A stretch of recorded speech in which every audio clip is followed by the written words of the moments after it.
Welcome in to the New Orleans Pelicans Podcast, the official podcast of your New Orleans Pelicans. A podcast dedicated to everything you need to know about the squad. Hear from players, coaches, broadcasters, and those who cover the NBA on a daily basis. It's time to flock up. The New Orleans Pelicans Podcast starts right now. Hello and welcome to the New Orleans Pelicans Podcast, the official podcast of your New Orleans Pelicans. Gus Kattengell with you with Erin Summers, Pelicans team reporter, sideline reporter extraordinaire. I just added that, by the way. I appreciate it. I like it. Yeah. Not that we miss, we actually do miss a little bit from Eichenhofer out of town. He'll be back, but he couldn't stay away that long. Don't worry. You will still have your player of the week, player to watch, and the ever so interesting spoiler scale. He is coming later on in the podcast. He couldn't stay away that far. But, Erin, we got a lot to talk about in terms of the fact that we don't have many games left, which is incredible. We talked about it before we started the game last night against Milwaukee.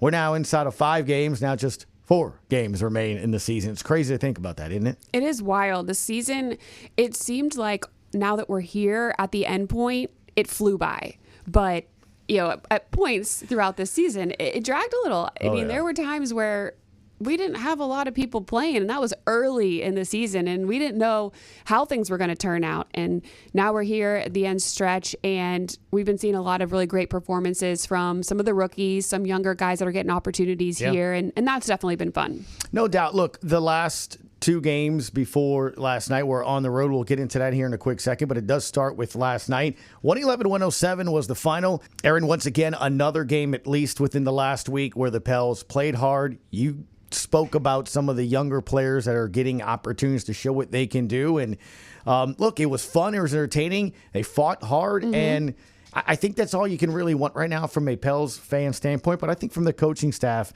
you have to be happy with what's happening right now. Absolutely. You go from 2 games on the West Coast trip where you had 17 turnovers in both games. And then last night against the Bucks, you only have 12. So that's an improvement right there. And that's players getting more comfortable playing around each other. They have now for the past week getting a little bit more time on the court together. Some of these new players like Antonio Reeves, who's been in and out of the starting lineup, Keon Brooks Jr., Lester Quinones had a great game last night, played a season high 25 minutes, finished the game matching his career high in scoring with 17. He went 6 of 10 from the floor. So that was fun to see.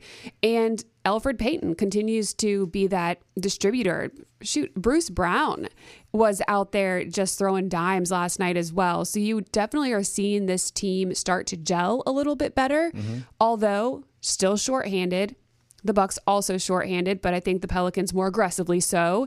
And for them to be able to hang for a good 3 quarters and at times lead, this, was a good effort by them, and I think you have to be impressed. Yeah, no doubt. You mentioned Bruce Brown, 9 assists for him. It's interesting because most nights you sit there and be like, oh, that person didn't score, didn't have a good game. But Elfrid Payton didn't have any points, but he had those 10 assists. And to your point, 19 assists between those 2 players.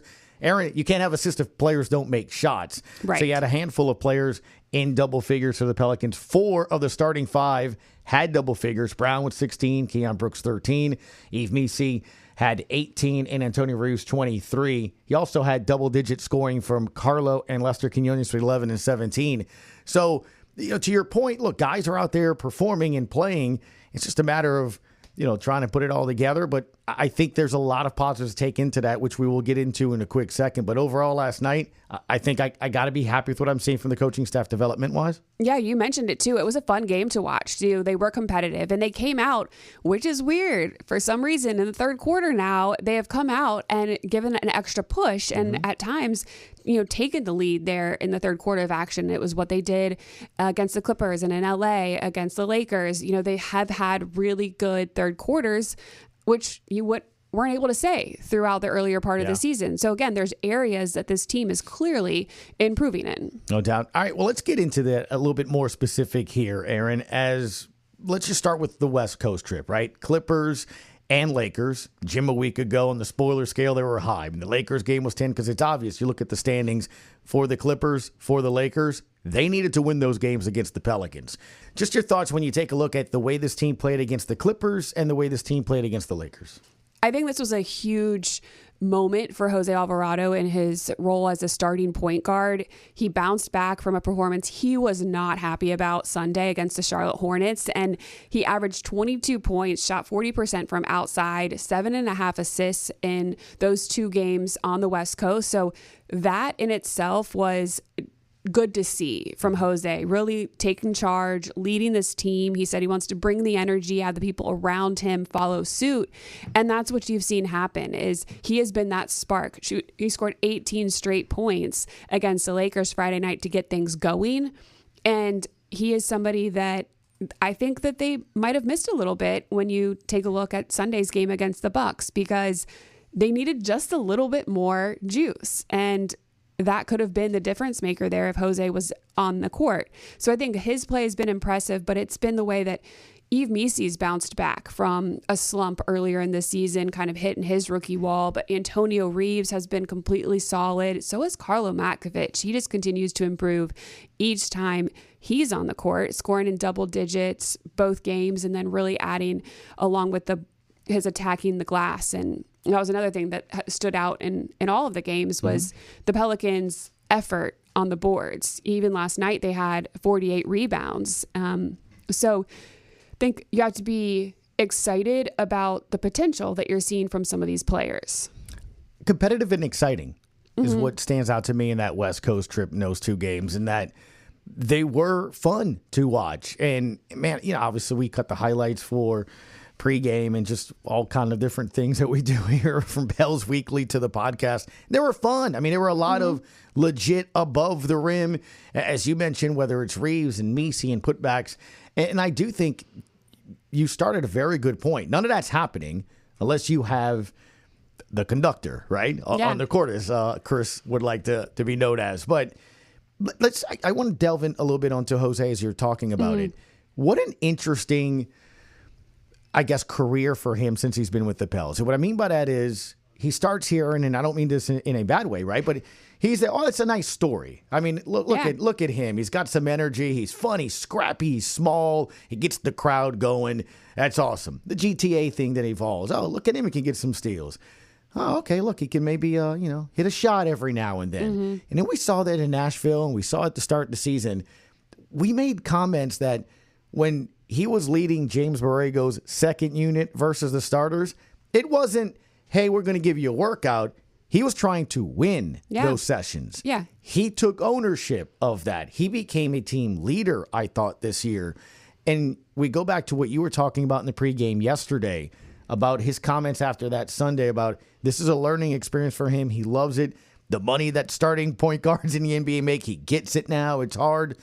I love seeing the growth of this player to where he's a nice piece on this team to I think he's one of the most valuable foundational pieces moving forward, don't you? It's the self-awareness for me for Jose this season because, yes, he had a great story. Things just seemed to click for him once he got into the NBA. I mean, he had a great run at Georgia Tech, carried them to an ACC championship, and was the defensive player of the year in the ACC. Like, he fought for everything that he had, undrafted here. He ends up getting a contract at the end of the season so he can get into that playoff run with the Pels.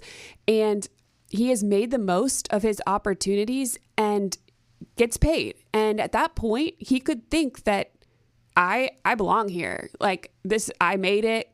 This is it.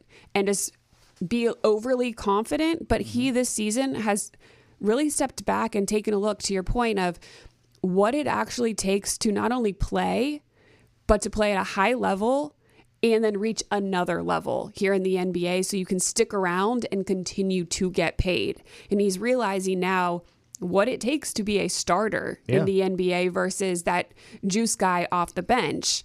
And I think it hit him pretty hard, but I got to give him props for, again, the self-awareness to say, man, maybe there are some more things that I need to work on in order to, improve my longevity in this league and be more of an impact when I'm on the court.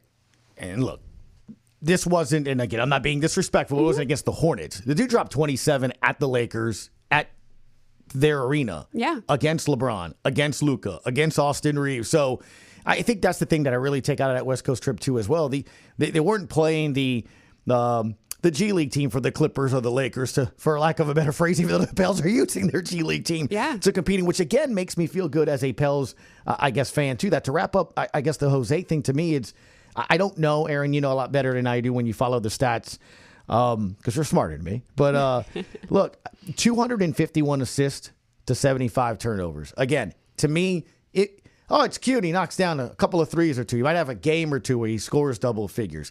I think this year you're seeing the development and the start of an all-around game.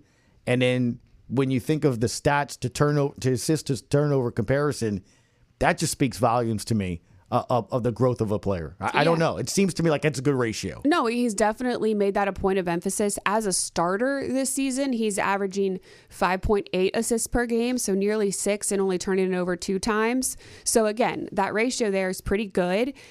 He's only averaging 13.5 points overall because he did start some earlier in the season. But of late, he's hitting 27, 17, 10, 12. He's consistently double digits and providing that impact as far as the assists go, because he had 10 against the Clippers, 5 against the Lakers. You've seen him up at 11, 8, 9. So he's doing more as far as the all-around game goes, and not just that gimmick that you see trying to steal an inbounds pass. Right. No, and I think that's a great way to put it, to where, he's, and to say it politely, look, he's not playing with Zion and CJ and Trey and Herb and DeJounte. I mean, when he's starting, right? When he's starting, he's starting for a reason.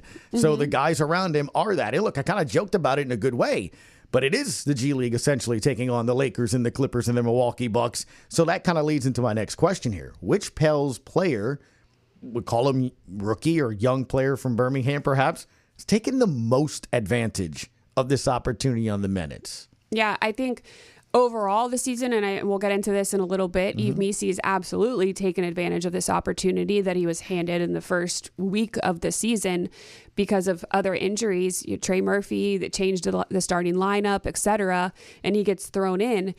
But of late, I would say Antonio Reeves has stepped in and made a huge impact on this team and shown you what he's capable of. He's shown you that he's ready. He's not afraid of the competition, the moment, or to take the shot. And in the month of March alone, he was 24 of 44 from outside, which is 55%. It's a pretty dang good clip for a player who spent most of the season in Birmingham and then gets thrust into these minutes, again, where he is going to be a focal point because there's not a lot of shooters around him, and he's still knocking down the shots.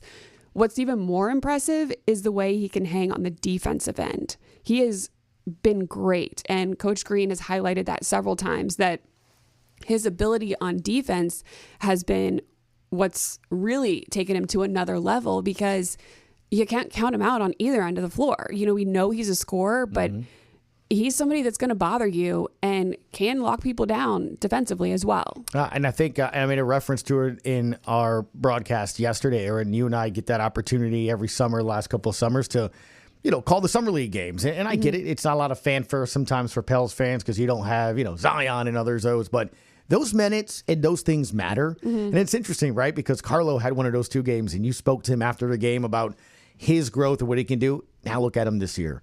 Antonio Reeves, I think it took 2 games where I kept looking at you during the break. I'm like, I like that guy. Yeah. It's just, there was games where he took over as a point guard. Defense-wise, I'm like, this is a Willie Green guy. He's tough, doesn't shy from contact. I didn't expect him to be making the threes that he did, but then again, we forget one of the things you brought up in those broadcasts, he only led Kentucky in scoring. Kentucky. Yeah. Pretty good school. Right. No, he did a great job in college. He's taken on that knowledge, but it's also his work ethic, because he is in the gym every night shooting hundreds and hundreds of shots still. And he's working on being more consistent, and he prides himself on that, and it's showing on the court. But it's also his basketball IQ, the way that he studies the game, because you see some of the moves that he makes, baseline cuts around underneath the basket, the way he's able to show his athleticism, maneuver for an more open look underneath than what you thought. I mean, he knows when to drive, when to pass, when to shoot. And those are all things that he's going to continue to improve on over the summer. And I'm excited about what he can be for this team in the future. Yeah, I think it's interesting you say that because you know better than anyone with what you do. You get to have some relationships and talking to players during the games and after games and interviewing them. It's not the easiest thing to do to wait your turn, to understand I still have to learn. I feel like I could play, but go that. And I bring that up because to me, like the poster player for this accepting and development is Trey Murphy, right? Guy can play. Go to Birmingham for a bit. Come back. And he's talked about it, that his rookie year was hard and it's tough to do that. Along those lines, Antonio Reeves, not getting a lot of minutes, went to Birmingham a little bit, getting the opportunity here for whatever reason, injuries perhaps. But look, Willie Green said it. If some of these injuries don't happen, some of these guys don't take advantage, you have to be ready for that. And now we're sitting here talking, and I'm texting some other people that cover the team. Training camp next year is going to be interesting, right? I mean, it's going to be interesting because you're seeing a lot of these guys, they can play.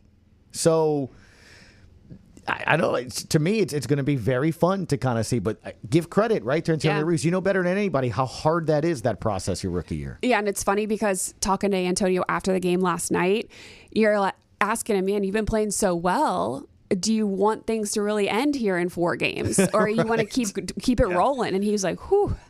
I don't know. It has been a long season still, going back and forth between Birmingham and what it takes on you mentally and physically, the travel, the uncertainty, the drive, the work you're putting in outside of that. So I think he's showing us what's there. But I think he's ready for a little reprieve and maybe to work on some things, take a little break, and then really hit the ground running when training camp comes. So I agree with you. To me, it's Antonio Reeves because, again, to the point where he was a first-round pick, and we thought we'd see him be involved, but not that. And kudos to him because we're going to get to him in a quick sec.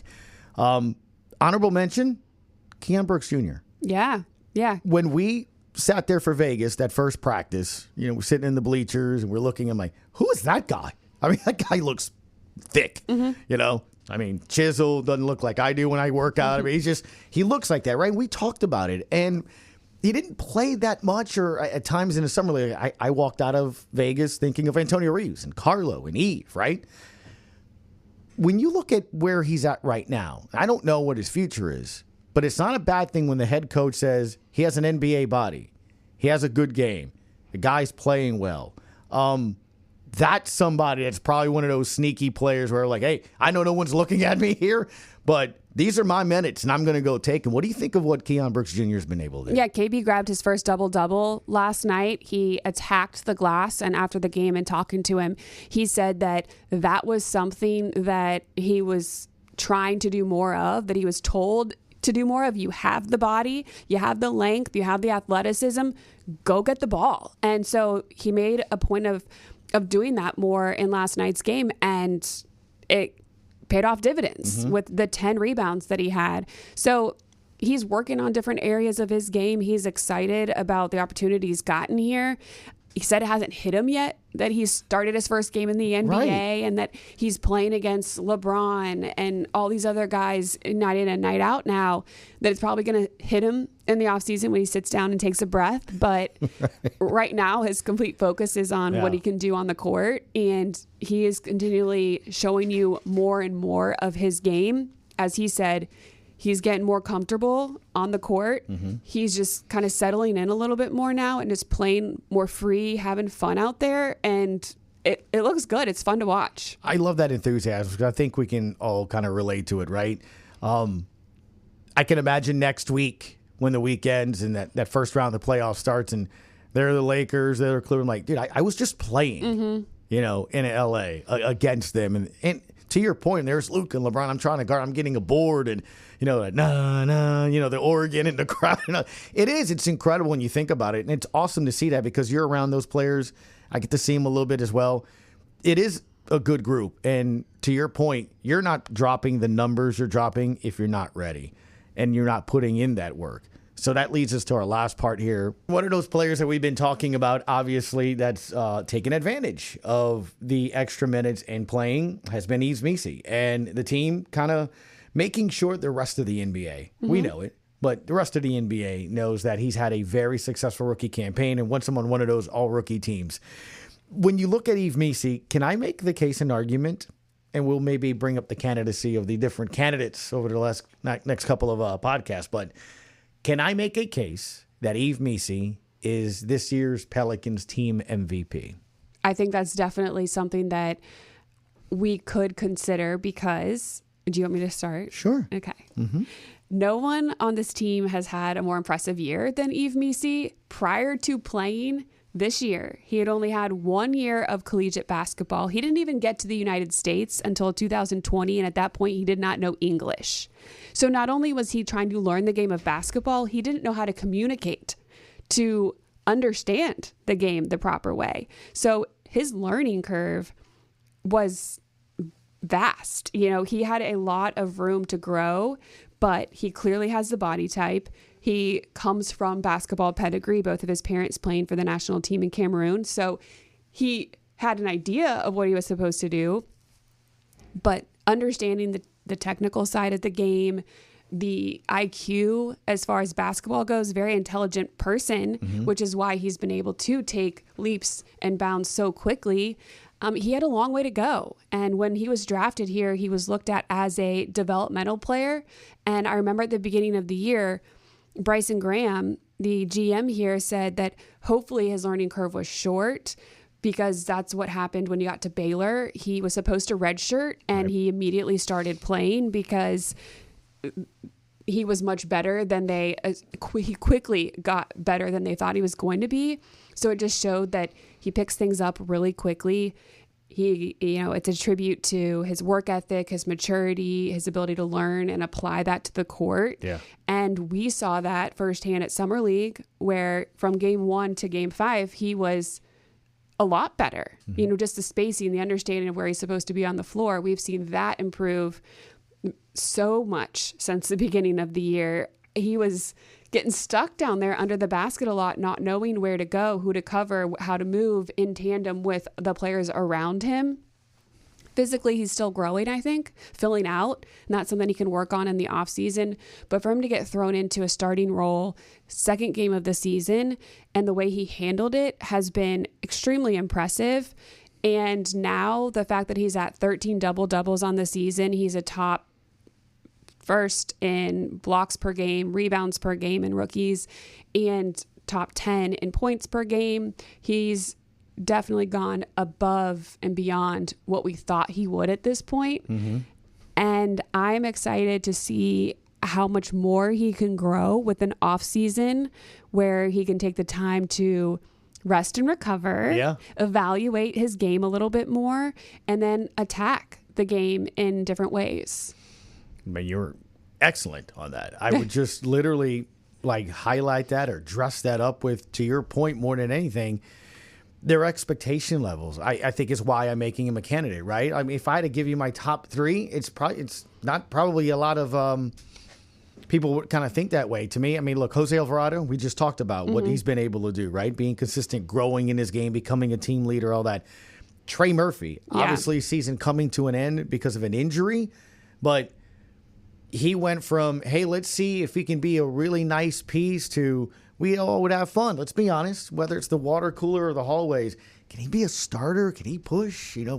Where is his? He's a starter. He's an NBA starter. And he's I would a potential argue all-star. He's the number 2 on this team behind Zion Williamson. Right. So, I mean, that alone probably puts him in leading contention for team MVP. But I have to, make him a candidate. Like the NFL honors awards, that you have 3, right? that you have that. And I put him at 3. I honestly do, at least in the top 3 because of that. Nobody expected this guy is going to be a starter. And it's almost, to me, it's a organizational changing rise. And what I mean by that is going into this offseason, we need bigs. We're going to try the small thing. We saw a small thing didn't work.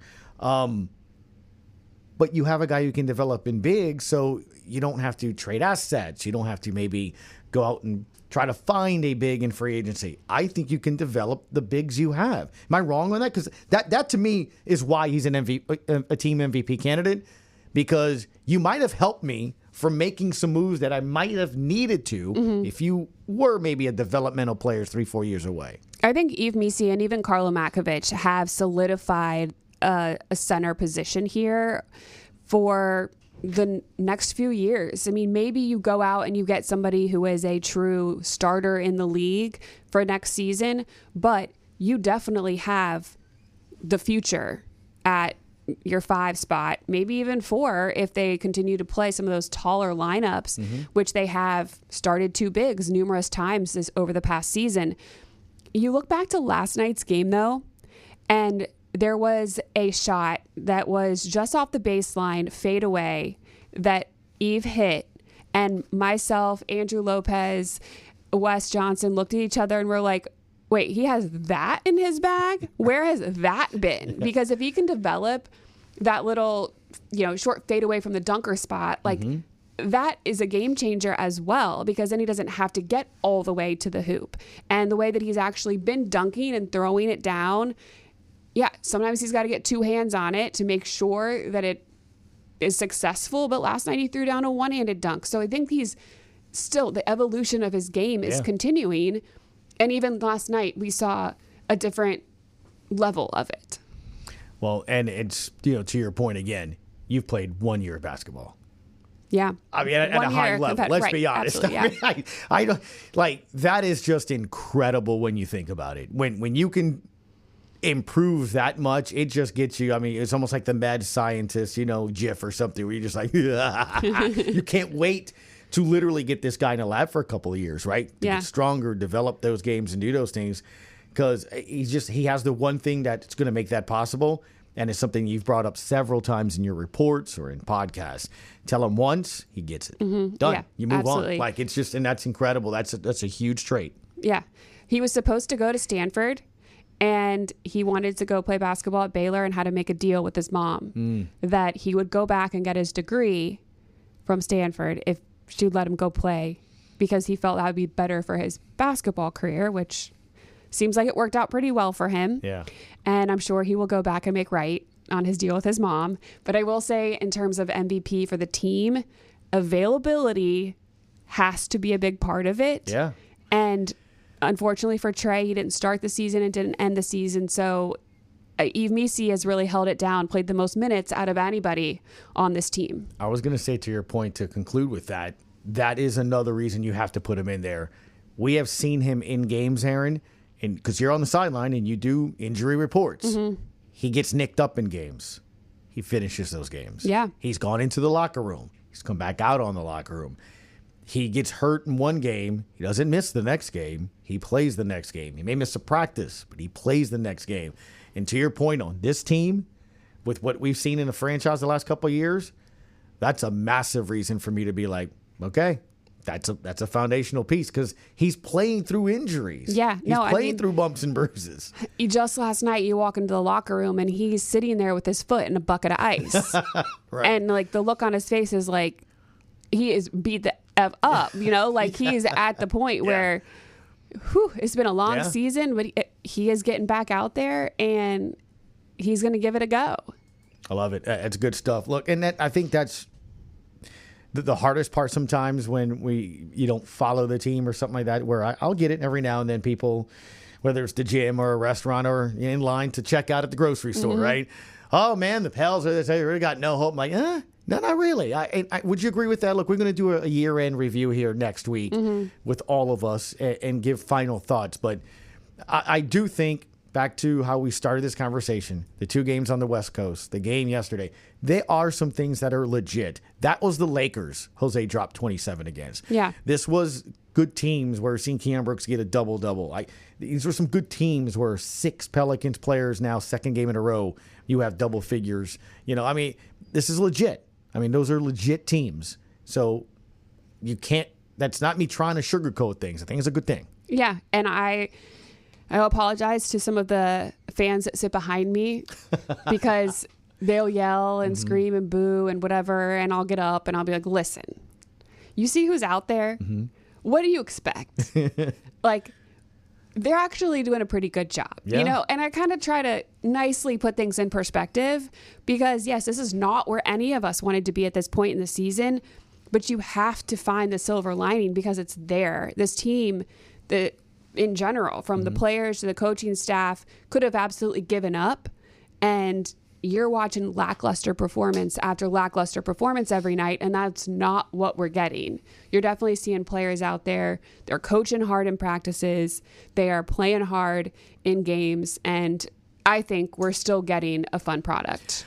No doubt. And I think that's the thing that stands out more than anything else, that players are taking advantage of it, and that's all you can do. But look, again, there's some fun things that we can wait to see, but yeah, I'm with you. It's let's get to next week and get on to the offseason. Yeah. Because really games that matter in that count for sure. Thank you so much for your time today. Absolutely. Did a marvelous job filling in for Jim. Thank you.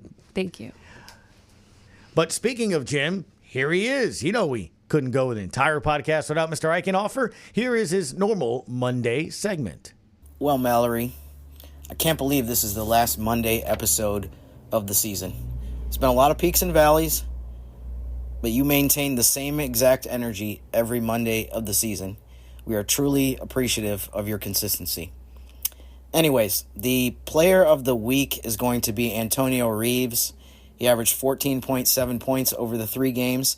He led New Orleans in scoring among the players who played in all 3 games. Jose Alvarado also had a really good week worth mentioning, played in 2 of the 3 games, averaged 22 points a game.